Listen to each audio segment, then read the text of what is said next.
Living with Himalayan Masters by Swami Rama. 1. Spiritual Education in the Himalayas. Childhood is the foundation stone upon which stands the whole life structure. The seed sown in childhood blossoms into the tree of life. The education which is imparted in childhood is more important than the education which is received in colleges and universities. In the process of human growth, proper guidance along with environmental learning is important. The Sacred Himalayas. The Himalayan ranges extend over almost 1,500 miles in length. Mount Everest, towering upward over 29,000 feet on the border of Nepal and Tibet, is the highest of all the mountains in the world. Persians, Indians, Tibetans and Chinese have all written about the grandeur and beauty of these mountains. The word Himalaya comes from Sanskrit words Hima, meaning snow, and Alaya, meaning home, the home of snows. I would like to make you aware that the Himalayas are not merely the home of snow, but that they have also been a stronghold of yogic wisdom and spirituality for millions of people, regardless of their religious beliefs. This ancient and rich tradition still exists there today, as these unique mountains continue to whisper their spiritual glory to all those who have an ear to hear. I was born and brought up in the valleys of the Himalayas. I roamed among them for more than 4.5 decades, and was educated by their sages. I met the masters who live and travel there, studied at their feet, and experienced their spiritual wisdom. From the Punjab Himalayas to the Kumaon and Garhwal Himalayas, from Nepal to Assam, and from Sikkim to Bhutan and Tibet, I traveled to those forbidden places which are virtually inaccessible to tourists.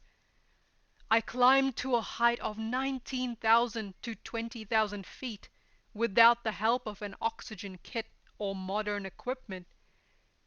Many times I did not have food and became unconscious, tired, and sometimes wounded, but always one way or another I found help during such occasions. For me, the Himalayas are my spiritual parents, and living there was like living in the lap of a mother. She brought me up in her natural environment and inspired me to live a particular style of life. Once, when I was 14 years old, an unknown sage blessed me and gave me a leaf of Bhojapatra, a paper made of bark on which the ancient scriptures were written. On it he inscribed, "Let the world be little with you. Let you be on the path of spirituality." It is still in my possession. The love I received from the sages is like the perennial snows which form the silvery glaciers of the Himalayas, and then melt into thousands of streams. When love became the lord of my life, I became quite fearless and traveled from one cave to another, crossing streams and mountain passes, surrounded by snow-blanketed peaks. In all conditions I was cheerful, searching for the hidden sages who preferred to remain unknown. Every breath of my life was enshrined with spiritual experiences, which may be difficult for many others to comprehend. That gentle and amiable sage of the Himalayas had only one entrancing theme: love for nature, love for creatures, and love for the whole. The Himalayan sages taught me the gospel of nature. Then I started listening to the music coming from the blooming flowers, from the songs of the birds, and even from the smallest blade of grass and thorn of the bush. In everything lives the evidence of the beautiful.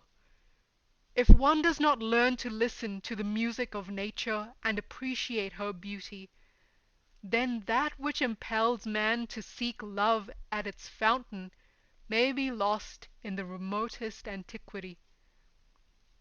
Do you need physiological analyses to discover in nature the source of so much happiness, of so many songs, dreams, and beauties? This gospel of nature speaks its parables from the glacial streams, the valleys laden with lilies, the forest covered with flowers, and the light of stars. This gospel reveals that empathetic knowledge through which one learns truth and beholds the good in all its majesty and glory. When one learns to hear the music of nature and appreciate her beauty, then his soul moves in harmony with its entire environment. His every movement and every sound will surely then find its due place in human society. The mind of man should be trained to love nature before he looks through the corridor of his life. Then a revelation comes peeping through with the dawn.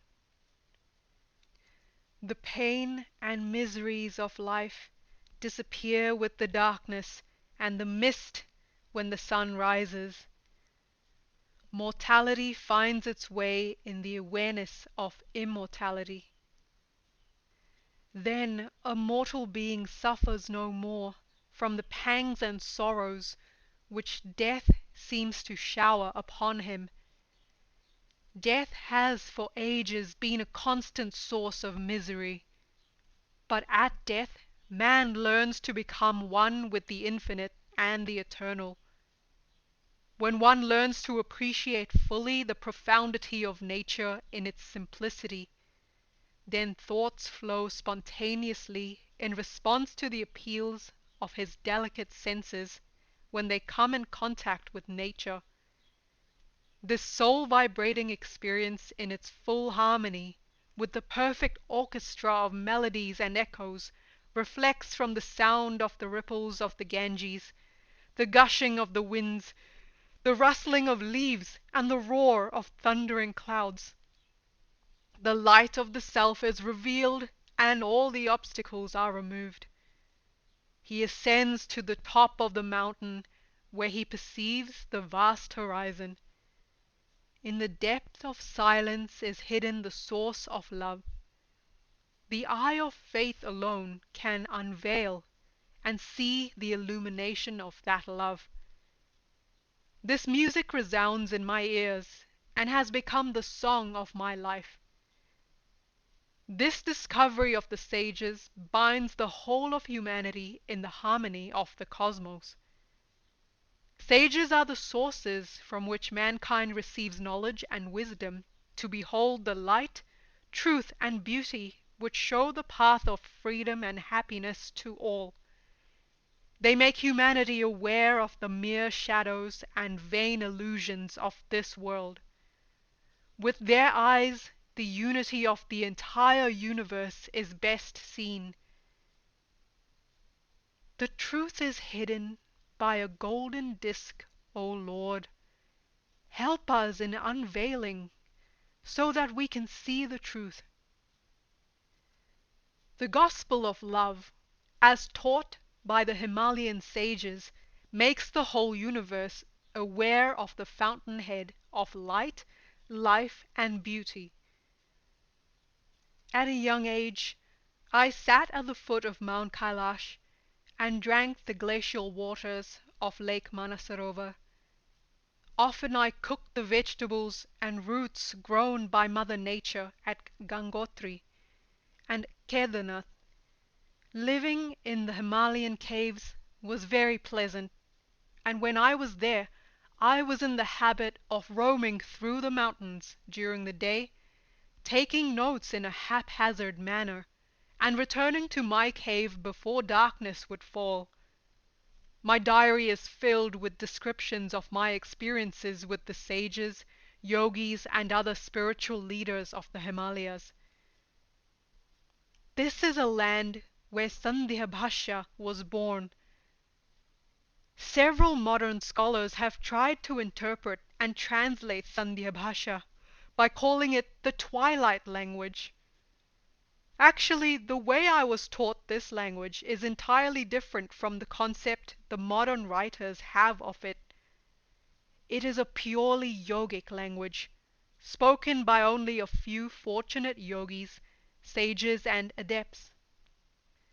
Philosophically and ideally, it is very similar to Sanskrit, for every word of Sandhya flows full of meaning from its root sound. Sandhya can be used only for the discussion of spiritual matters and contains no vocabulary for the business affairs of the world. When the sun weds with the moon, when the day weds with the night, and when Ida and Pingala, the left and right energy channels of the human body, equally flow, that union is called Sandhya or Shushumna. Shushumna is the mother from whose womb was born the language Sandhya or twilight.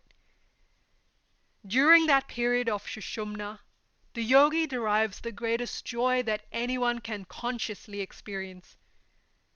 When such a yogi speaks with other adepts, then they converse in this language, which is hard for others to understand. Knowledge of the appropriate way of chanting the Vedic verses is slowly diminishing because the grammar of the Vedas is different from the Sanskrit language. The grammar of the Vedas is called Nirukta. Similarly, the grammar of Sandhya is completely based on sounds and is diminishing. As the musicians of classical music can make notes from sounds and their pitches, so the notes can be made from the sounds used in Sandhya. It is called the language of Devas, meaning gods. When one sits in the mornings and evenings on the top of the mountains, he can see beauty all around. If he is a spiritual man, he can understand how this beauty is an inseparable aspect of the Lord, whose attributes are Satyam, Shivam, and Sundaram, that is, truth, eternity, and beauty. This is the land of Devas. In the Himalayas, dawn or Usha and twilight or Sandhya, when the day weds the night, are not mere moments created by the rotation of the earth, but have a deep symbolic meaning. Morning, afternoon, evening, and night each have their own beauty, which no language can ever describe. Many times a day the mountains change their color, because the sun is at the service of these mountains. In the morning they are silvery, at noon they are golden, and in the evening they look red. I thought that my own mother was dressing to please me in many different colored saris. Do I have vocabulary to explain this beauty through the language of the lips? It is only the language of the heart in which I can speak, but the words do not roll down through my lips. I can give you only a glimpse of these beautiful mountains. Their beauty is splendid and beyond description. The morning environment in the Himalayas is so calm and serene that it leads an aspirant spontaneously to silence. That is why people of the Himalayas become meditators. Nature strengthened the schools of meditation. when I lived in my cave, Usha, or dawn, holding the rising sun in her palm, would awaken me every morning, as though my mother was standing before me. The rays of the sun penetrated gently through the entrance. In the cave there lived several yogis studying the wisdom of the Upanishads at the feet of the Master. In the evening, when the weather clears and the sun breaks through the clouds, it seems as though the mighty painter were pouring out millions of colors on the snowy peaks, creating paintings which could never be duplicated by the brushes and colors of the tiny fingers of artists. Any art that exists in Tibet, China, India, and Persia has some influence of the Himalayan beauty on it. A few times I too tried to paint, but I stopped using my brushes because my paintings seemed to be mere scribbles drawn by a child. Beauty remains bound within the limitations of human realms if it is not appreciated heartily. When one becomes aware of the higher level of beauty which projects itself through nature, he becomes a true artist. When an artist becomes aware of that fountain from which arises all beauty, then instead of painting, he starts composing poems. The brush and colors do not have access to that finest level of consciousness. Spiritual beauty needs to be expressed on increasingly deeper and more subtle levels. The most ancient travelers of the Himalayas are the clouds, which roll gently from the Bay of Bengal. Rising from the ocean, these monsoon clouds travel toward the snowy peaks of the Himalayas, hug them, and return roaring to the plains, laden with pure snowy waters. They shower their blessings and bestow them upon the soil of India. Kalidasa, a great Sanskrit poet known as the Shakespeare of the East, composed many poems about these clouds. Meghaduta is a solitary example of an excellent collection of these poems. In these poems, Kalidasa used the clouds as messengers to deliver his message to his beloved, who was captive in the Himalayas. The Ramayana and Mahabharata, famous Indian epics, are full of praises describing pilgrimages to the Himalayas. Even modern poets of Hindi and Urdu, like Prasad and Iqbal, could not resist composing poems on the Himalayan beauty. Many Sanskrit poems, such as Mahima Stotra, are sung as though a traveler were going up and coming down from the Himalayas. I also used to compose poems and sing, although I was not a good poet or singer. The classical music of India borrowed ragas like Pahari from the melodious tunes sung by the girls from the top of the mountains. The Himalayas remain replete with mysteries for poets, artists, musicians, and travelers, but they reveal their most important message only to those who are prepared. Mystics alone can unveil the real secrets of these wondrous mountains. I used to roam in the mountains with my pet bear, who was very loyal to me. He was fond of me and became very possessive. He wouldn't hurt anyone, but would knock down anyone who came near me. I called him Bhola, and he was my finest company during those days. For 11 years he lived near my cave, and would always wait for me to come out.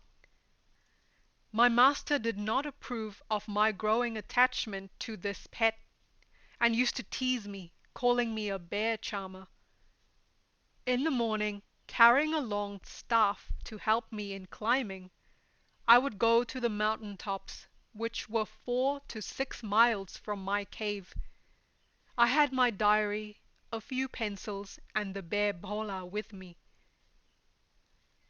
After the 15th of September, it started snowing in the Himalayas, but I continued my long walks to the nearby mountain tops, singing the hymns of the Divine Mother. Occasionally the thought would flash in my mind that my life belongs to those who follow our tradition. I did not care for my individuality, but was acutely conscious of the tradition of sages which I followed. Even though I broke the discipline many times and became rebellious, I was still forgiven. During those days, many profound psychological and spiritual experiences occurred. Sometimes I felt like a king, but without any burden of the crown on my head. Not having human company or communication brought me great peace and serenity. I realized that nature is very peaceful. She disturbs only those who disturb themselves, but she teaches wisdom to those who admire and appreciate her beauty. This is especially true in the Himalayas. Many varieties of flowers are found in abundance in these mountains. Those with poetic imagination say that, viewed from the snow-covered mountain peaks, these slopes laden with flower beds look like a magnificent vase of flowers, which a fully prepared disciple would reverently present to his Gurudeva. I would sit next to these natural flower beds and gaze into the sky, searching for their gardener. Among all the flowers grown in the Himalayan valleys, the most beautiful are the lilies and the orchids. Hundreds of varieties of lilies bloom after winter is over, and sometimes even before snowfall. There is one variety of lily which is pink and very beautiful. It grows in June and July at a height of 8,000 to 11,000 feet, and is found on the banks of the river Rudragaro that joins the Ganges at Gangotri. The same variety of lily also grows under the trees at Bhojabasa. The orchids in the Himalayas are more gorgeous than any other flower. They grow at a height of 4,000 to 6,000 feet. The heaviest orchid that I have ever found was growing on an oak tree, and weighed a little less than 1.5 pounds. Some varieties of these orchids can be found in greenhouses a few miles from Kathmandu, Nepal, but many still remain undiscovered by horticulturalists. During the blossoming season of orchids, the buds, in their natural obstinacy, delay blooming, and sometimes take 6 or 7 days to open. Orchid flowers are amazingly beautiful, and their blooming season lasts for at least 2.5 months. The mountain cacti bloom suddenly in the moonlit night. They are shy to the sun's rays, and before the sun rises, their petals withdraw their blooming beauty, never to bloom again. I know of more than 25 varieties of succulents and cacti in the Himalayas, which are used for medicinal purposes. I was told that the Soma creeper comes from the succulent family and grows at a height of 11,000 to 18,000 feet. Among the great variety of flowers in the Himalayas, there are more than 150 varieties of rhododendron. The most striking of this species is blue and white. Pink and red varieties are common, and there is another variety which has multicolored petals. In the summer, sometimes an entire valley is laden with rhododendron flowers. The king of all Himalayan flowers is the himkamal, or snow lotus, a very rare flower.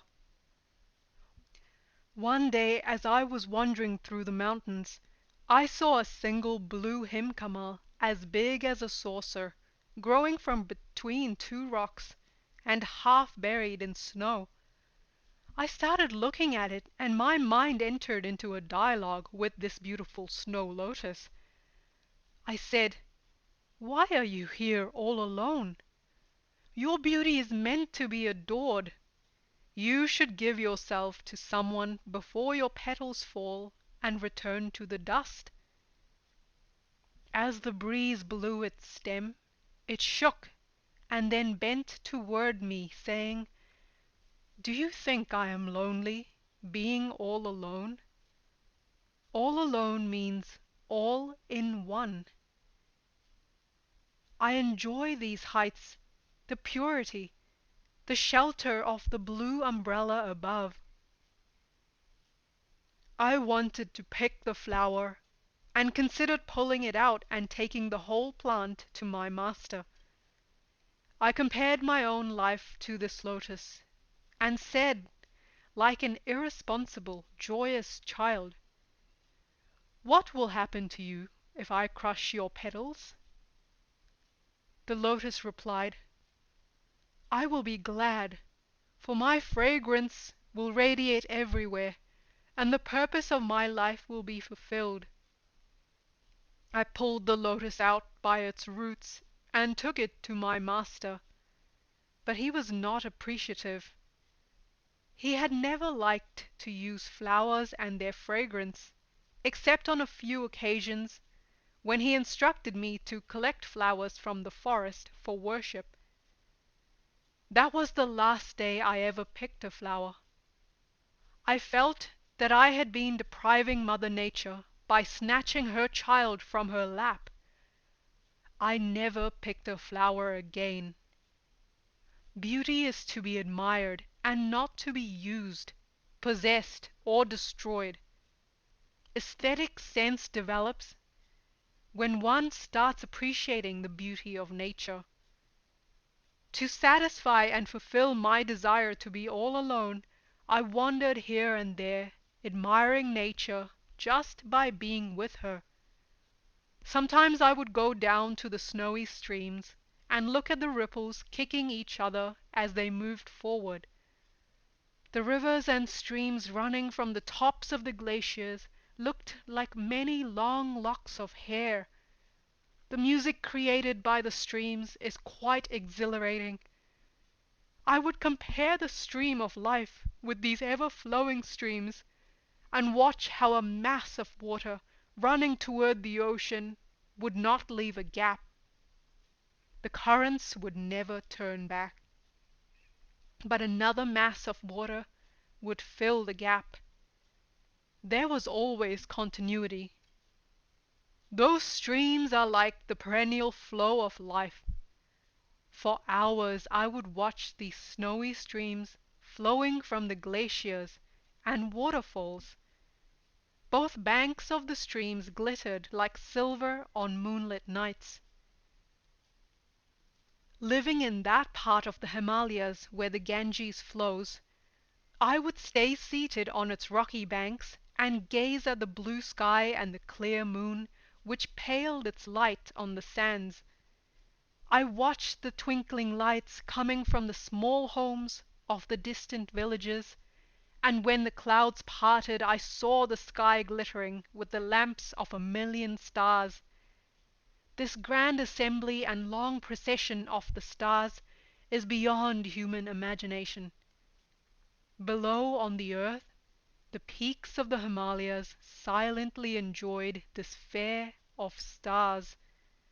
Some of them seemed as though they were playing hide and seek among the mountain peaks.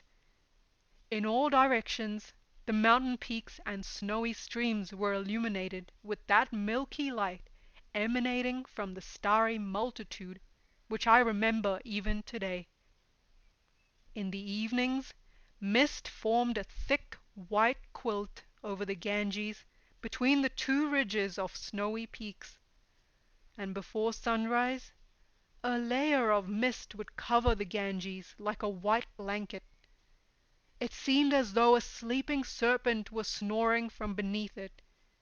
The rays of the rising sun rushed to drink these holy waters as eagerly as I rushed to bathe in the Ganges every morning. The mountain water was crystal clear, soothing to the eyes and stimulating to the senses. There are many rivers that flow from the great lake Manasrovar at the foot of Mount Kailash. But of all the rivers which have their source in the Himalayan mountains, the Ganges is unique. When the Ganges flows from its source in the glaciers of Gangotri, it carries in its water a variety of minerals which have nutritional and therapeutic value. Skin diseases are rarely found among villagers who live on the banks of the Ganges. A bottle of Ganges water is kept in every home, and practically all of the villagers give it to a dying person to drink. When bottled, this water does not become stagnant, and bacteria do not survive in it, although they do in the water from other rivers. Long ago, sailors learned that drinking water from the Ganges carried by ships traveling from Calcutta to London did not stagnate, but water from the Thames carried by ships traveling from London to India had to be replaced by fresh water along the way. The unique chemical components and minerals of this water have been analyzed by many scientists from all over the world. Dr. Jagadish Chandra Bose, a prominent Indian scientist, analyzed the Ganges water and concluded, "There seems to be no other river water like this anywhere in the world. Its mineral qualities have powers to cure many diseases." When the Ganges comes down to the plains, however, it is fed by many polluted streams and rivers, and the merits of its water are lost. Some of the villagers throw the bodies of their deceased into the Ganges, believing that by doing so the souls of their loved ones will go to heaven. Personally, I don't approve of polluting water and then drinking the same water and calling it holy. I was instructed by my master not to drink from or bathe in the water of the Ganges with any idea that by doing so my sins would be washed off. He taught me the philosophy of karma and said, "One has to reap the fruits of his karma." The law of karma is inevitable and is accepted by all the great philosophies of the world. As you sow, so shall you reap. Learn to perform your duties skillfully without aversion or attachment, and do not believe that anything can wash off your bad karma. Taking a bath in a river and making pilgrimages from one shrine to another will not free you from the bondage of karma. Such a belief is only superstition and has no logic. The rivers flowing from the Himalayas enrich the soil of India and feed more than 600 million people today. Yet some call these mountains poor.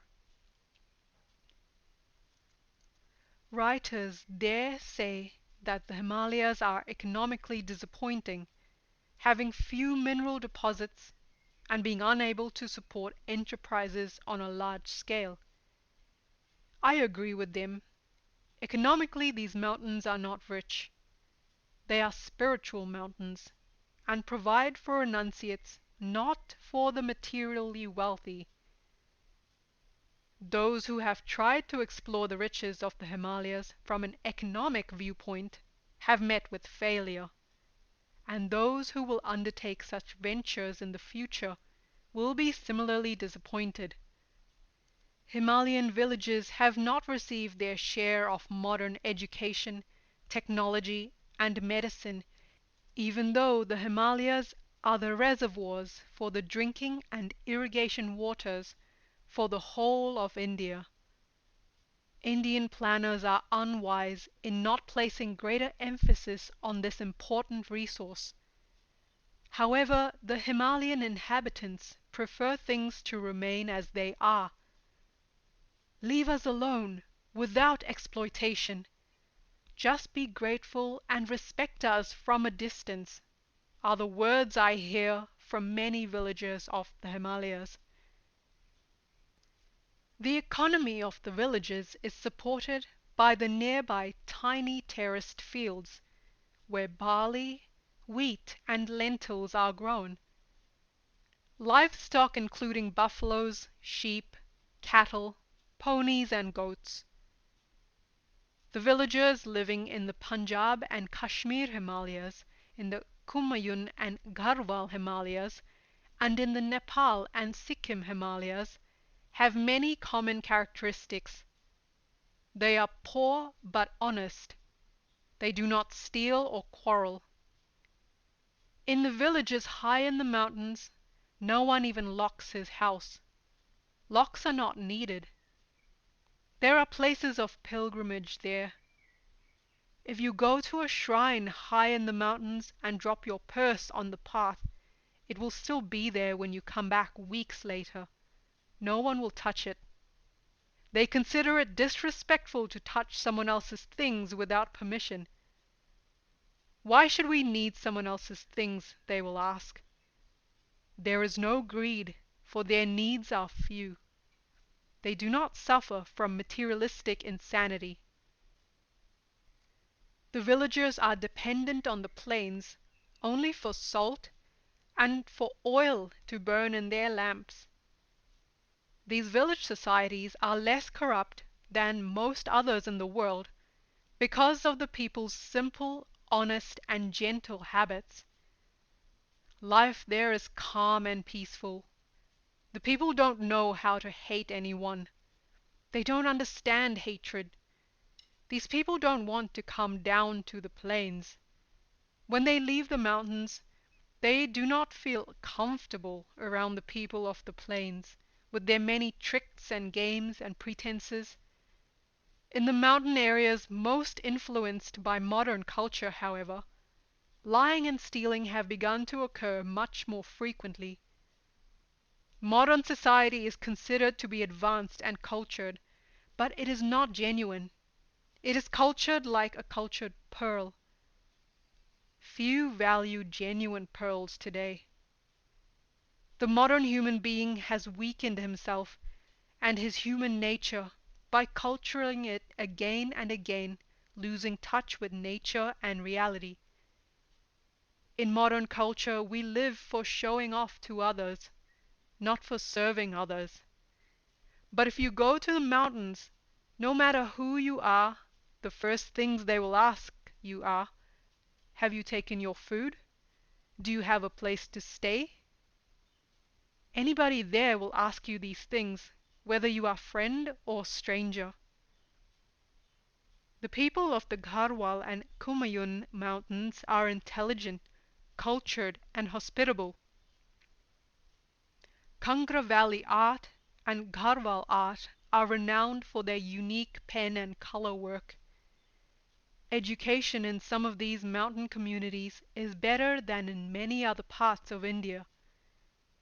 The priests of the different communities know so much about astrology mingled with tantrism that it sometimes surprises travelers from the plains. The people here lead simple lives close to nature. They live in beautiful wooden houses and weave their own clothes. In the evenings they assemble for chanting and sing their folklore in beautiful melodies. They dance in a group and sing folk songs which are harmonious and moving. The mountain drummers are excellent, and bamboo flutes and jaw harps are used by the shepherds and schoolchildren. As the girls and boys go to the mountains to fetch grass for cattle and wood for fuel, they spontaneously compose and sing poems. The children have their own way of enjoying life by playing hockey and soccer.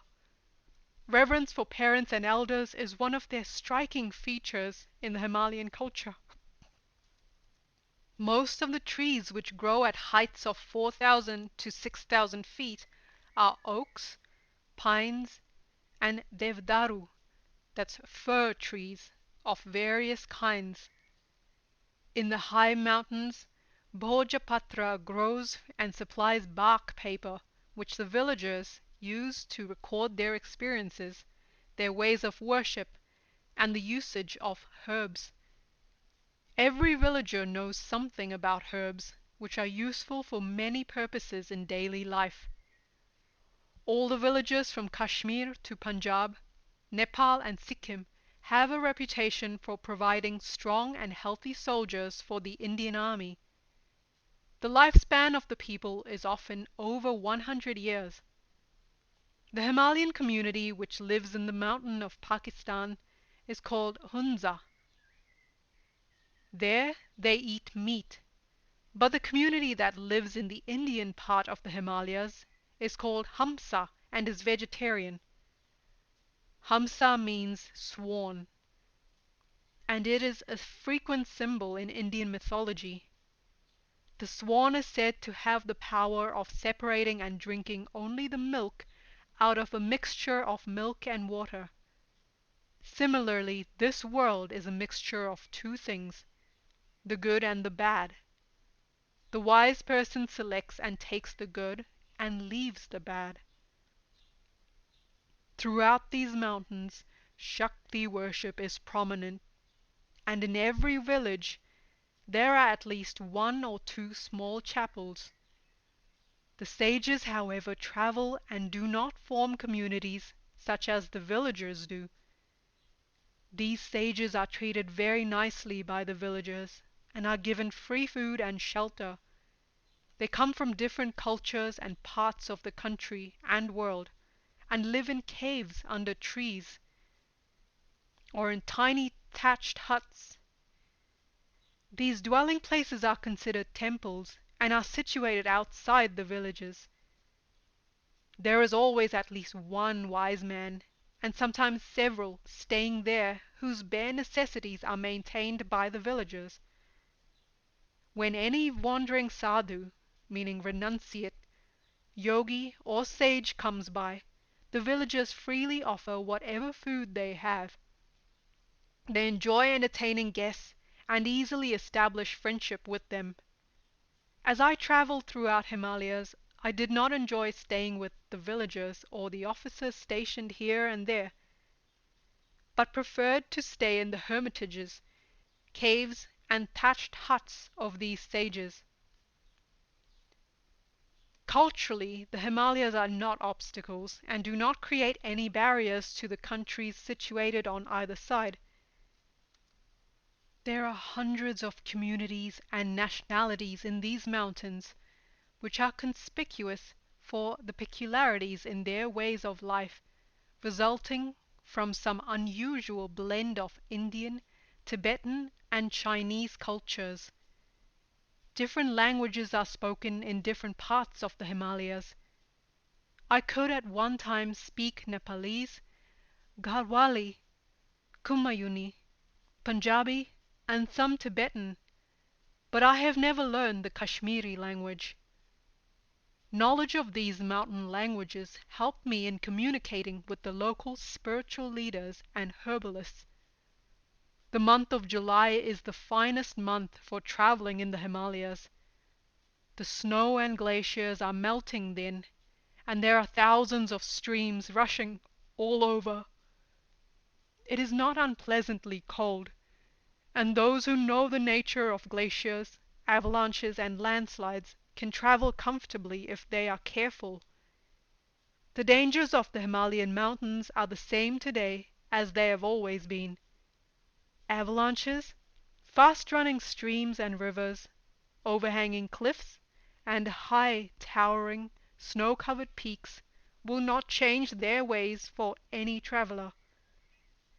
Nonetheless, the spiritual heritage of the Himalayas has long motivated travelers to explore their unknown wisdom. Over 1,000 years ago, hundreds of Tibetan and Chinese travelers took Buddhist literature from India and translated it into their own languages, thereby disseminating Buddhist teachings to their own countries. The great vehicle of Buddhism, Mahayana, passed through the Himalayan borders, first to Tibet and then to China, greatly enriching Chinese culture and religion. The meditative traditions of Zen are aspects of this Buddhism that were then passed on to Japan. The original teachings were imparted by Indian teachers who traveled to Tibet and China 10 centuries ago. The followers of Taoism and Confucianism adore the Himalayas and the Himalayan teachers, for they have received much wisdom from those who traveled and lived in these mountains. The principle of inaction emphasized by Taoism is found precisely formulated in the Bhagavad Gita. The concept of nirvana, clearly present in early Indian philosophy, has influenced all the religions of Tibet, Mongolia, China, and Japan. Today, Tibet is a communist country, and it appears that its ancient wisdom and the culture based on it have vanished. However, the Dalai Lama and a handful of his followers have migrated to the foothills of the Himalayan mountains in India. These mountains were my playgrounds. They were like large lawns, spread as though Mother Nature had personally looked after them, so that her children who live in the valleys would remain happy, joyous, and aware of the purpose of life. It is there that one can come to understand that from the smallest blade of grass to the highest of mountain peaks, there is no place for sorrow in life. My 45 years of living and traveling with the sages of the Himalayas, under the guidance of my Gurudeva, enabled me to experience in a few years that which normally would not be possible for anyone to experience in several lifetimes. I was able to do so because of the grace of my beloved Master, who wanted me to experience, choose, and decide for myself. This series of experiences and my learnings with the sages have helped me to attain and maintain a center of awareness within.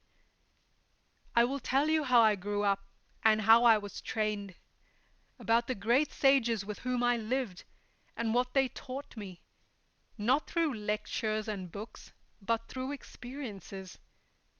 The stories collected here are a record of some of these experiences. Whenever I want to tell a story to the world, I think that the world itself is a story. I pray that others may benefit from these experiences also, and that is why I talk about them as I lecture and teach.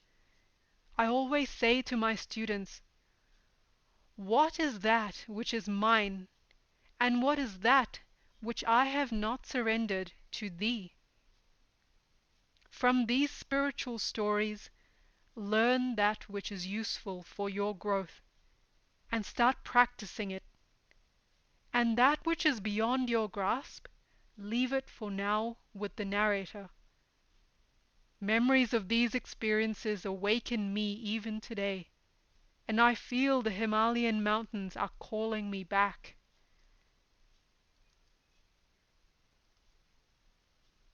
My Gurudeva and Parents. My father was a well-known, learned Sanskrit scholar and a highly spiritual man. Mostly Brahmins lived in his village, and they would come to my father for consultation and to study with him. My parents were moderately wealthy and generous landowners. My father did not plow his fields himself, but would share the yields with the field workers who did. For 6 months no one had known where my father was, and his family had concluded that he was either dead or had taken a vow of renunciation.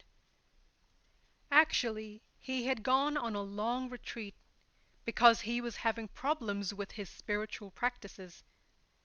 He was meditating intensely in the forest at Mansa Devi, not far from Hardwar. My master, on a trip which took him by Mansa Devi, arrived one evening at the place where my father was staying.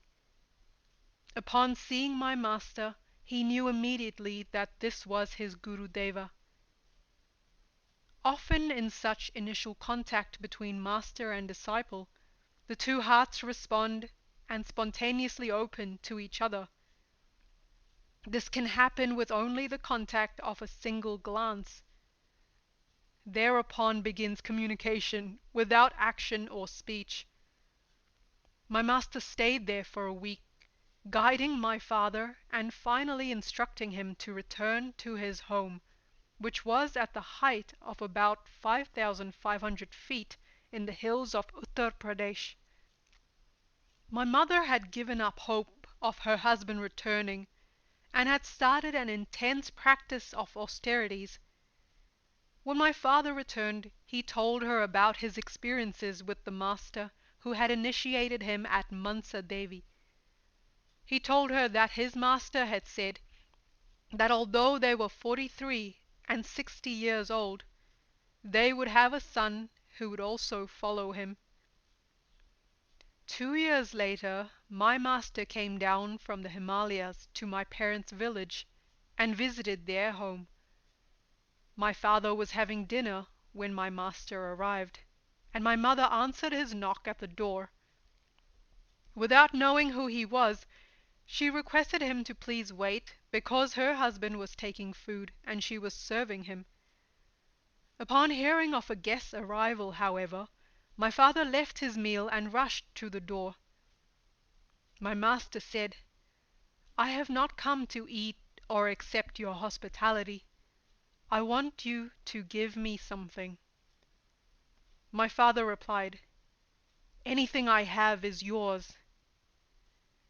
My master said, "I need your son." My parents responded, "For us to have a son at our ages would be a miracle, but if we can have him, he will be yours." 18 months after this meeting, I was born. The day I was born, my master arrived at our house and asked my mother to hand me over to him. As a protective new mother, she was reluctant to comply, but my father asked her to do so. After holding me for a few minutes in his arms, my master handed me back and instructed, "Look after him. I will come again and take him with me." 3 years later, my master returned and initiated me by whispering a mantra in my right ear. I told him that I already knew the mantra and had been remembering it all the time. He said, "I know. I am only confirming that which you remember." As a young child, I was not at all attached to my parents, but I remember my master all the time and was constantly aware of his presence. I thought of him so much that sometimes my parents seemed to be strangers. I always used to think, I do not belong to this place and to these people. From time to time, my mother used to look at my right ear to see the hole which was there by birth. It was a mark that my master had predicted before I was born. At times my mother used to weep, saying, "One day you will leave us and go away." I loved my mother and father, but I really used to wait for that day. I remembered at an early age that the purpose of my life was the completion of the unfulfilled mission of my previous life. As a child, I clearly remembered details of my past life. I was awakened every night because my master would appear in my dream again and again. This upset and worried my parents, and they consulted priests, doctors, and astrologers to discover what was wrong. But through a messenger, my master told them not to worry, for there was nothing wrong with me. There were 2 old widows in the same village with whom I used to sit and talk about my future plan. They were very holy. They used to advise me to go to junior high for studies. Actually, they persuaded me, but soon I left the school and did not go back. I thought it was useless for me to waste my time in such a school. After a few years, my parents died, and I went to my master, My master started disciplining me, although it was difficult for him. I rarely missed uttering the word father, because I was not at all attached to my physical father. I never missed him, because I was given more by my master than a father can ever give to a child. My master is not only like a father to me, but far more than that. Any thought that came into mind, he knew. If I thought of not doing meditation, he would look at me and smile. I would ask, "Why are you smiling?" And he would reply, "You don't want to meditate." This helped me because I knew for sure that he was guiding me not only in regard to my actions and speech, but also in organizing my thinking process and emotions. I was afraid of thinking undesirable things, but whenever I thought of something which seemed to be bad, he continued to love me nonetheless. He never controlled my thoughts, but would gently make me aware of my thinking process. The student is always loved by his teacher. A genuine teacher never condemns his student, no matter how bad the student may be. Instead, the teacher gently helps and corrects. However much a child misbehaves, a truly loving mother will continue to tenderly care for him. As a mother raises her child with love, gentleness, and guidance, so a master raises his student. I did not know what a mother and father could give, but my master gave me everything, and he has never expected anything in return. Nor had I anything to give. My love for him is immense, for he has done everything for me, educated me, trained me, and so far I have not been able to do anything for him. A master needs nothing. True spiritual leaders are like that. They take nothing and give everything. A real teacher is he who is very selfless and who loves his students even more than a father can love his child. A father usually imparts only worldly means, helps the children to grow, and trains them to live in the world. But a spiritual father selflessly gives that which cannot be given by a father or anyone else. I have not seen an example of this anywhere except in the spiritual tradition. Mother and father give birth, bring up, educate, and give their property. But a Gurudeva gives to his disciples that knowledge which comes through direct experience. Imparting such knowledge is a yoga tradition exactly like a father handing over his property to his sons. A master's divine love is not that of human love, but is something which only the heart and never the mind is capable of understanding. In a true spiritual tradition, the teacher gives so much to his student that the student's life is overwhelmed and transformed. After staying with my master for a good while, I was sent to live with my brother at Gangotri.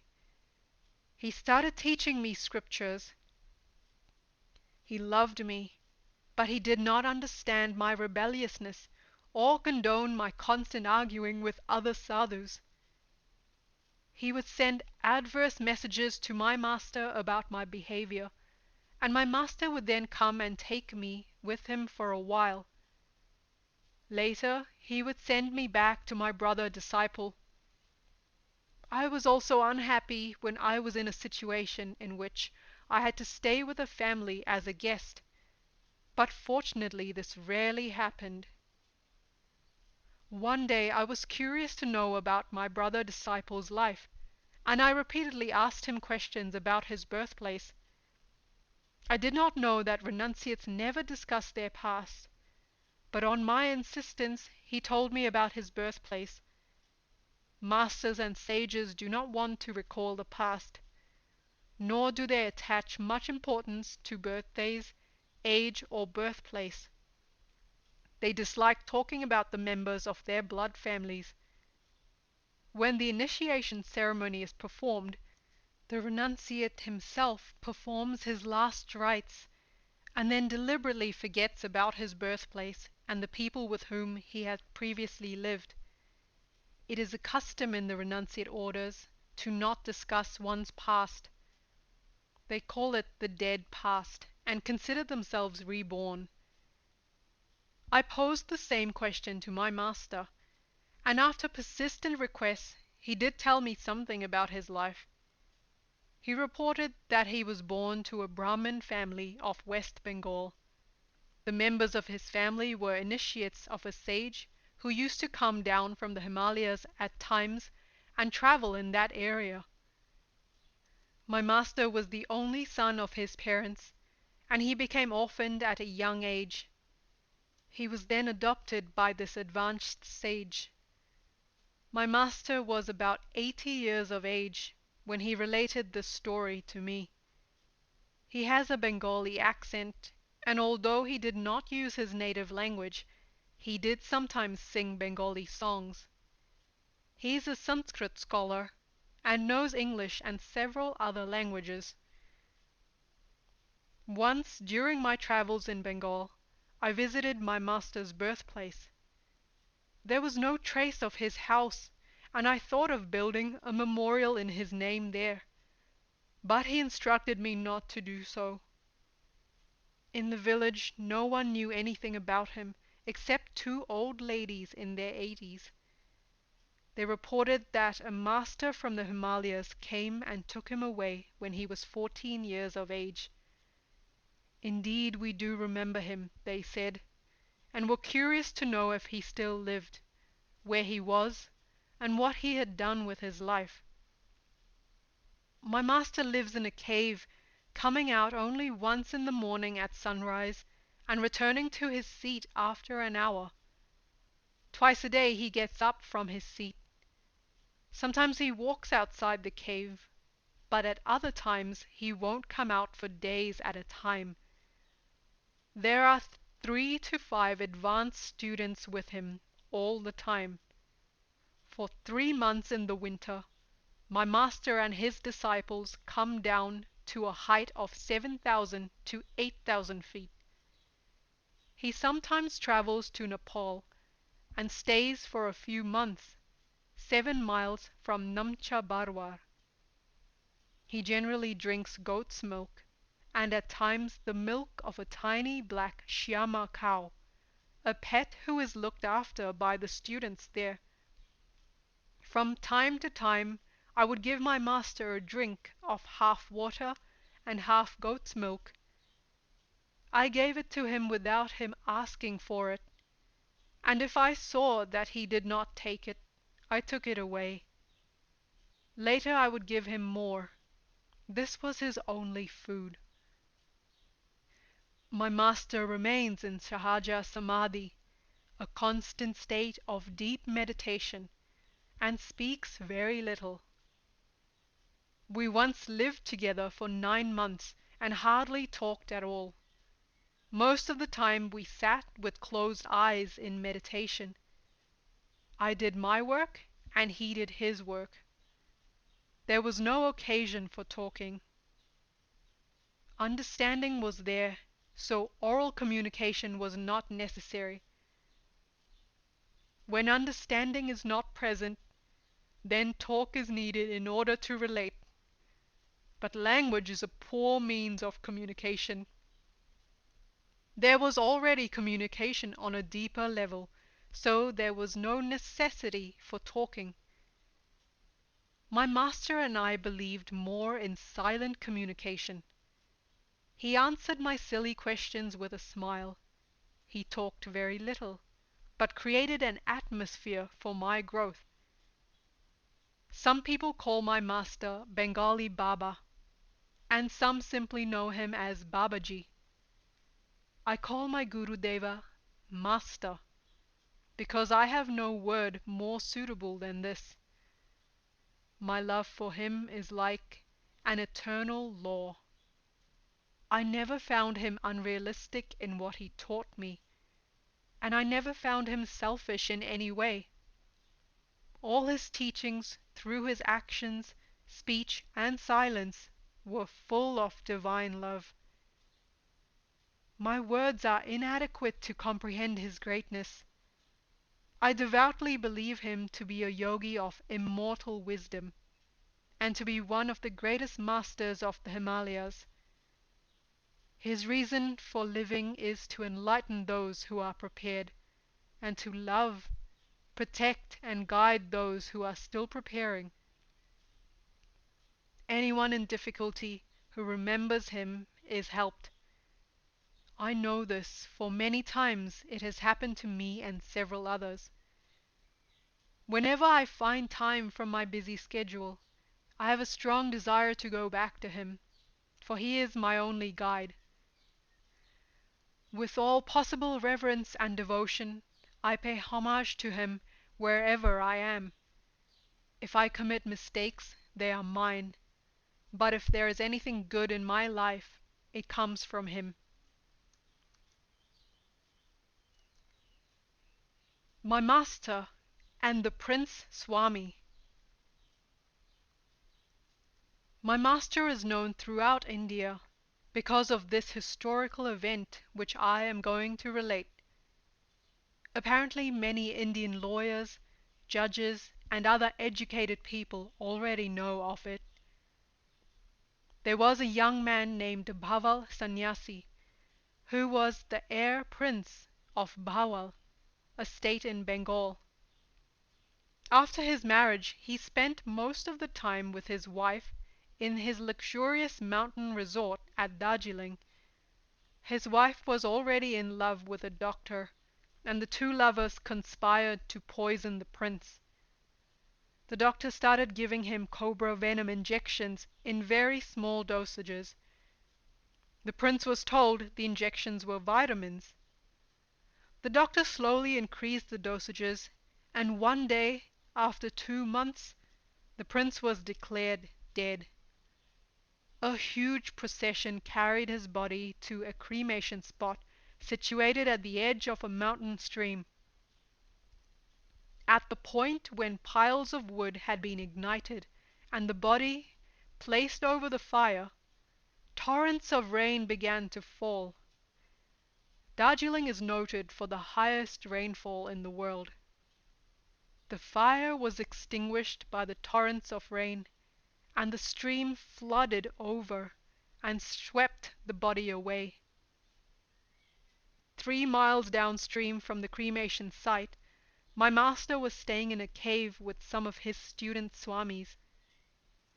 He was in the process of traveling from the foot mountains of Kinchenjunga to our cave in the Himalayas, when he saw the body tied with coffin cloth and bamboo sticks rushing down the stream toward him. He instructed his students to pull it out of the current and release it from the well-tied ropes. He said, "This man is not dead, but is in a deep unconscious state, without normal breath and pulsation. He is my disciple." They untied the ropes and brought the body before him. Within 2 hours the prince recovered his normal senses, but he completely forgot his past. He became a disciple of my master and was later initiated as a renunciate. He lived with my master for 7 years. Then my master asked him to visit different places, to meet other sages. He predicted that this Prince Swami would meet his sister and would recall his past. My master said, "There are going to be a lot of problems for us, so I had better leave for higher altitudes." He went to our ancestral cave in the Himalayas and stayed there for several years. After wandering several months in the plains and meeting many sages, one day the Prince Swami unknowingly went to his sister's house to beg alms. She immediately recognized him. It took him 6 hours to remember everything from his past.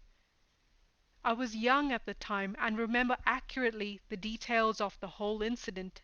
as they were then reported. Influenced by the promptings of his family, and remembering his past, the Prince Swami went to the court and claimed to be the Prince of Bhawal. Numerous witnesses were called to testify for both sides of the case.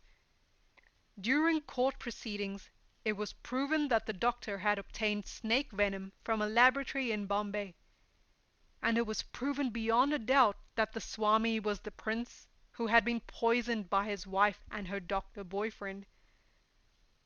The Prince Swami told how he had been declared dead, his body carried to the cremation site near Darjeeling, swept away by a flood, and then picked up by a master of the Himalayas and his disciples. My master did not go to court, but sent 2 Swamis to serve as witness. The case continued in the Calcutta court for several years, and was one of the longest and largest cases tried in the history of the Indian judiciary. The prince eventually regained possession of his property and wealth, but ironically, he died a year later. Through this case, my master became known all over the country, and people started searching for him. He has always avoided crowds, and worked with only a chosen group of students, to whom he provided constant and loving guidance. My master did not want to come into the limelight. Many times the people of India wondered who this great sage was, but my master preferred to remain away from the crowds. He still prefers to remain unknown, and says that the aspirant who genuinely wishes to follow the path of enlightenment should avoid crowds, publicity, and creating large followings. Name and fame are the greatest barriers and downfalls for a spiritual man. Even after renouncing worldly positions, the desire to earn name and fame lurks in the unconscious mind. An aspirant should wash off his desires completely by dedicating his body, mind, and soul to the Lord, and by having no personal desires whatsoever. Such a sage can help heal and guide humanity even from a quiet and isolated corner of the Himalayas. Serving humanity becomes an important part of life for such sages.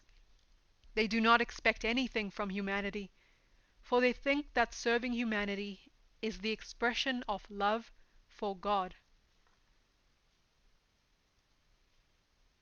Footprints of Delusion. Westerners have been hearing many stories about the existence of yetis, snowmen, and Shangri-La.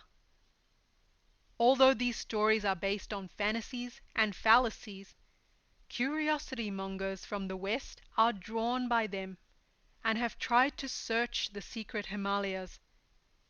They are helped by the community of Sherpa porters, who are traditionally trained to climb the mountains, and who earn their living by guiding these travelers to the various mountains of the Himalayas.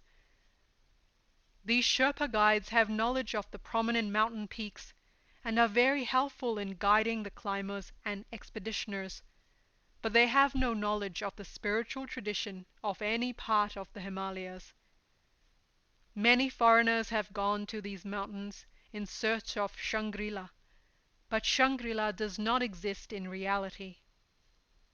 The myth of Shangri-La is based on the existence of 2 ancient cave monasteries hidden in the Himalayas. These caves are described in our traditional scriptures and have a long heritage of meditation and spiritual practices. One is situated on the Mount of Kinchinjunga at a height of 14,000 feet, and the other, where I lived, is in the deep Himalayas on the borders of Tibet and Garhwal. This cave monastery accommodates many practitioners comfortably. It is situated at a height between 11,500 and 12,000 feet above sea level. Very few people have been to this place.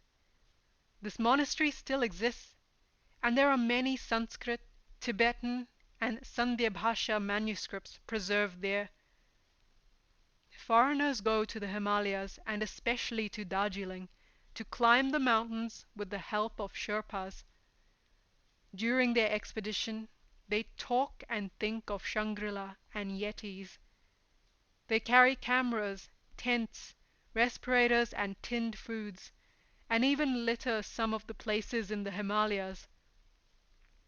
But there is an unknown part of the Himalayas, and those who are not prepared and who cling to their lives should not make an attempt to go there.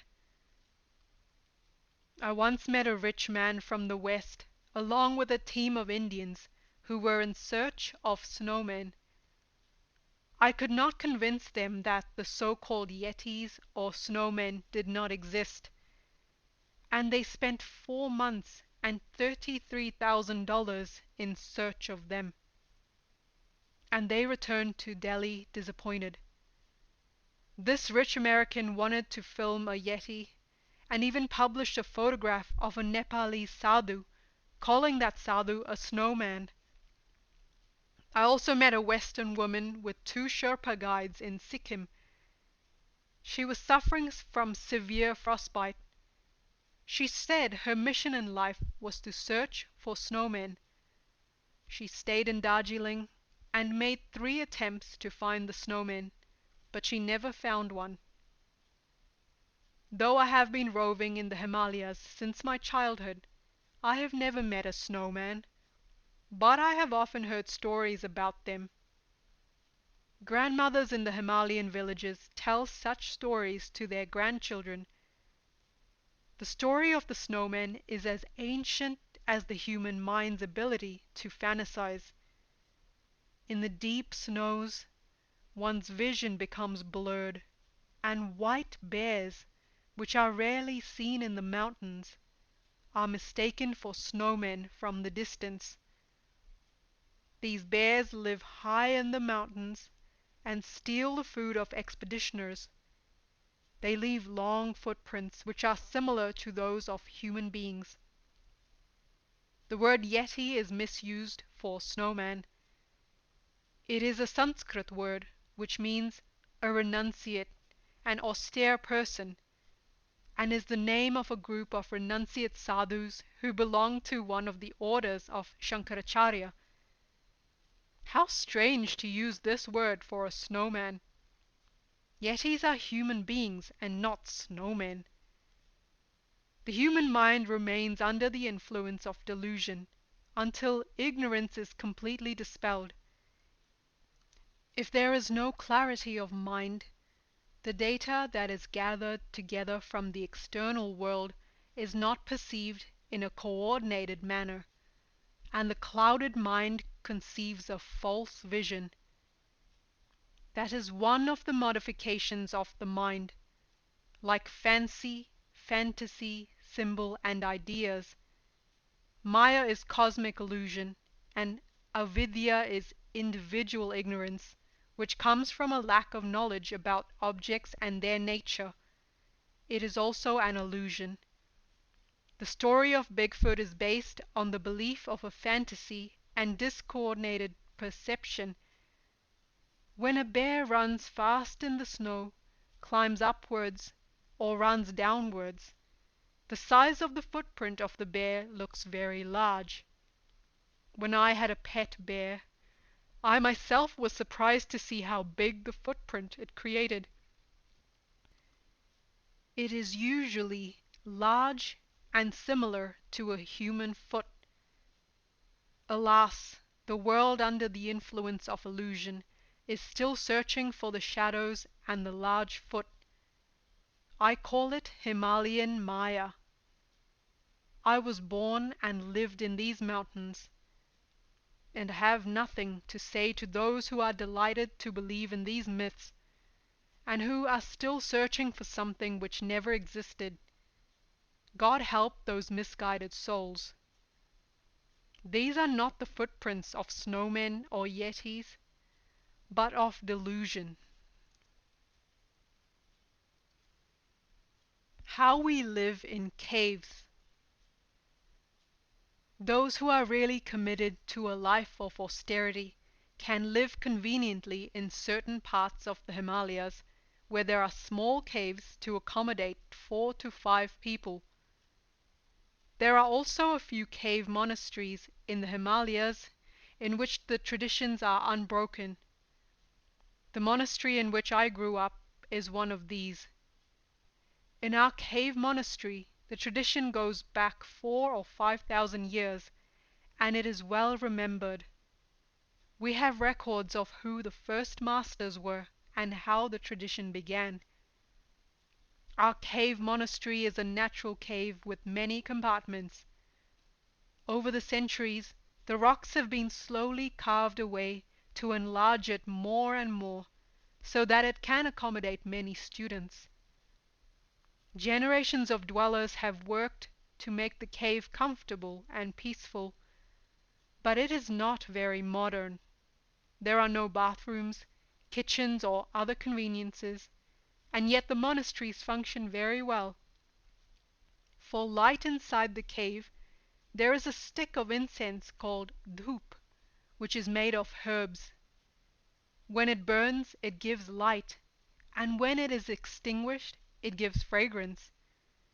Dhoop is crushed raw, and then made 4 inches long and 1 inch thick. It burns well, and one can read the scriptures in its soothing light. When it is extinguished, it gives fragrance and works like incense. Branches of pine and devadaru trees are also useful for making good torches. They both have natural resin, which helps them to burn without any difficulty. The cave is kept quite warm by the dhuni, a fire which is never extinguished. The fire is constantly supported by huge wooden logs, and is regularly and vigilantly fed additional fuel. Sufficient fuel wood is collected in summer for winter use. Nutritious vegetables are also grown in the summer on the banks of nearby streams.